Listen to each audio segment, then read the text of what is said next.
And if I'm wanted to, as I mentioned, Books Forward is amazing, but there are some publicists out there that have room to grow, and I'm assuming they're going to get it all together. Or they're probably listening to us now, taking notes, and it's going to be a whole new them tomorrow. But as of today, there are some publicists out there that frankly I think are making mistakes and shouldn't be worth the investment. And when we're talking something like $15,000-$20,000 or $200,000, whatever that's going to be, what's a reasonable way for an author to audit the experience they've received to make sure they got their value, and also to evaluate a publicist up front to make sure this is somebody that could reasonably be expected to deliver what we expect to receive? Yeah, I mean, I think hiring a publicist is a really personal experience, or hiring a publicity firm should be a really personal experience, because writing your book is a really personal experience. I mean, I cannot, like I said, I cannot imagine writing a book. So I can't imagine handing your baby off to someone else to kind of take care of. It's almost like getting a babysitter. You have to trust them. You have to have a good feeling of who they are. Do they pay attention? Are they organized? Do they get back to you in a timely manner? Are they complimentary? Do they seem like they are truly passionate about you and your book and doing the publicity for it? So I think on the front end, that there's a personality factor to it. Do you guys mesh? And because that's not going to be the case everywhere, but you're going to be working with these people for a long time, and like you said, this is an investment, so you want to make sure that you're meshing with whoever you hire, because it's a long-term thing, and you want to be comfortable with the direction that you're going in.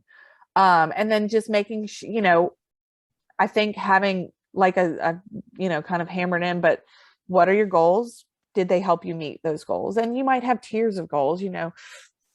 Tier 1 might be hitting the New York Times bestseller list. Okay, maybe that's a 5 to 10 year goal. But for this book particularly, we look at tier 2 goals. Okay, did I sell 500 books? Did I book in a launch event or something like that? And so kind of saying, did they help me hit those goals, or did they help me figure out a way that I can hit those goals, or something like that? And that's kind of how I would measure success in a campaign. Are there any red flags that you would be watching out for right up front?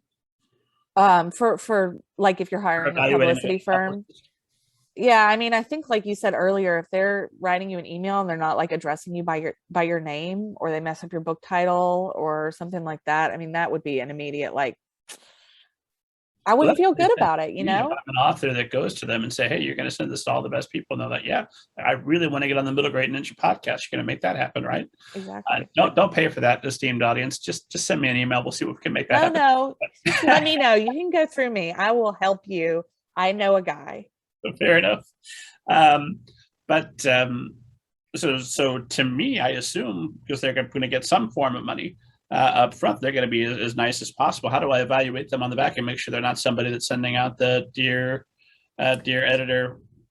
Well, you can kind of, I mean, if you're in a good place because you get pitched, so you kind of know what to look for there. But I think, I mean, you're not going to pay for something hopefully before you hire someone.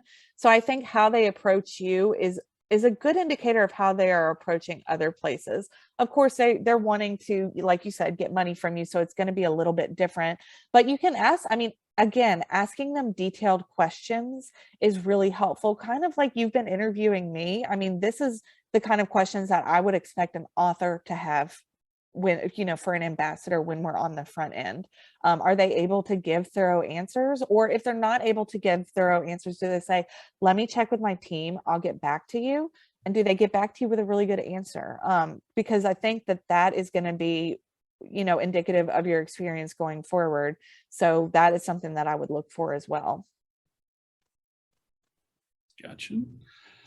And then, I had a burning question right on the tip of my tongue, and it's gone. Oh, and it would have made all the difference. I'm so sorry. It'll pop into your head at 2 a.m. As far as what to expect, we talked about going out and reaching out to bloggers, reviewers, radio programs, all of that. How about school visits? Would that be something that would be reasonable to expect a publicist to book for you, or? Yeah, absolutely. Obviously, that makes sense for some authors and not for some authors. But for middle grade authors, I love that. I think it's such a fun opportunity, especially now that we kind of all know how to use Zoom and things like that.